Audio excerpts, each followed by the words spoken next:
Ready start.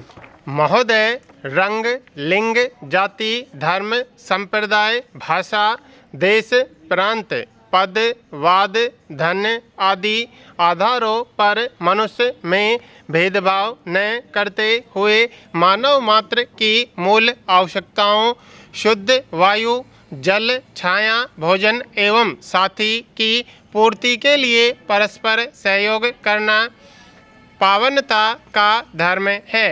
मानवीय एकता का साधन है। विवेक पर आधारित एक सत्य को स्वीकार करना। वस्तुतः मनुष्य की एक जाति है, मानव एक धर्म, मानवता एक संप्रदाय, प्रकृति पूजा एक मूल भाषा, संस्कृत एक वैज्ञानिक लिपि देवनागरी, एक वाद समन्वय एक मार्ग, सदाचार एक रीति, प्रीति एक पुण्य, परोपकार तथा एक राष्ट्र पृथ्वी है। संपूर्ण विश्व में मुक्त व्यापार तथा स्वतंत्र आवागमन वर्तमान में प्रचलित विषमताओं को कम करने का एक सशक्त माध्यम हो सकता है। सज्जनों की निष्क्रियता से दुष्टता का संवर्धन होता है। अतः बुद्धिजीवियों से विशेष अपेक्षा है कि वे अपने सद्विचारों के क्रियान्वयन के प्रारंभ का स्वयं ही प्रयास करें। पर्यावरण और संस्कृति धरोहर के संरक्षण के साथ साथ यह भी सुनिश्चित किया जाना चाहिए कि सभी पृथ्वीवासी मनुष्यों की मूल आवश्यकताओं की पूर्ति हो।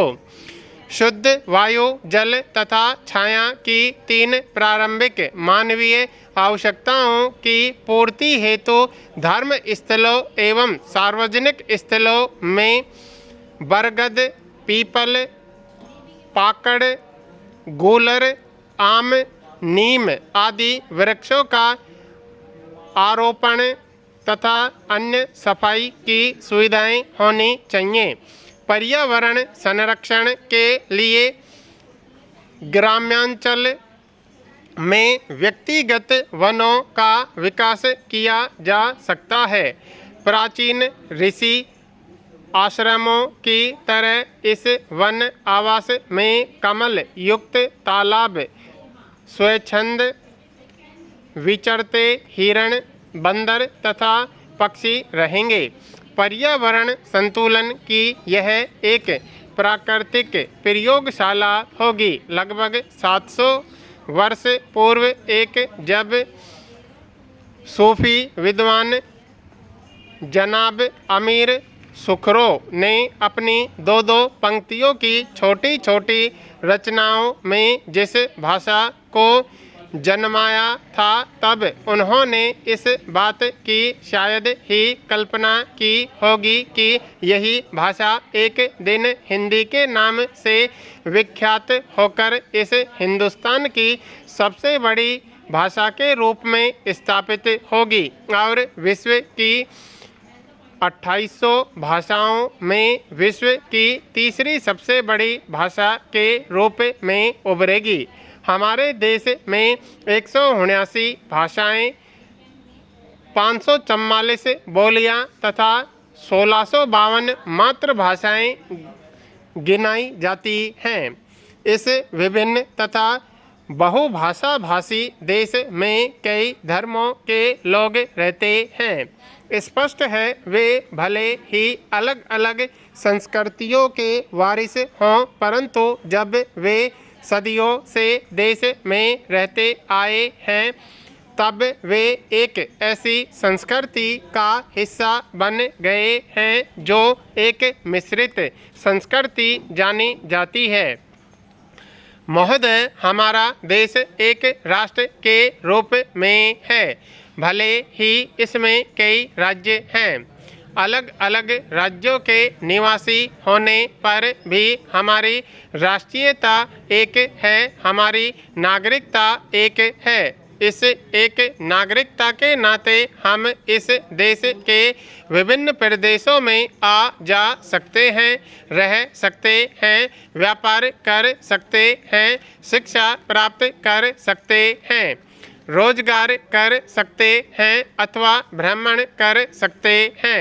अब इस देश जिसमें स्वतंत्रता पूर्व लगभग 539 छोटी छोटी रियासतें थी, एक राष्ट्र बन गया है और हमारा आना जाना बढ़ गया है। आज लाखों की संख्या में अलग अलग राज्यों के निवासी इस देश के अलग अलग हिस्सों में आ जा रहे हैं।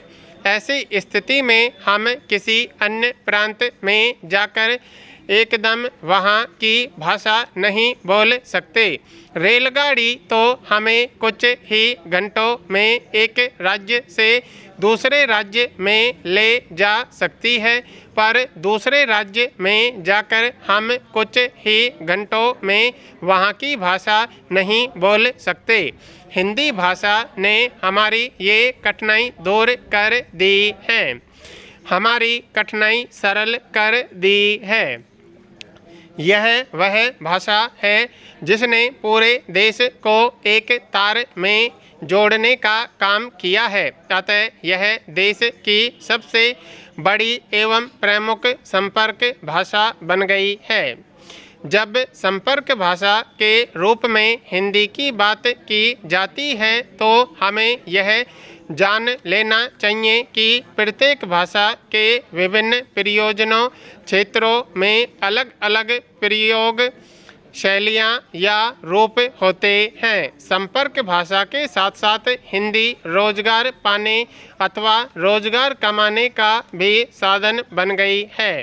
ऐसी स्थिति में हिंदी की कई भूमिकाएं हमारे सामने स्पष्ट हो जाती हैं।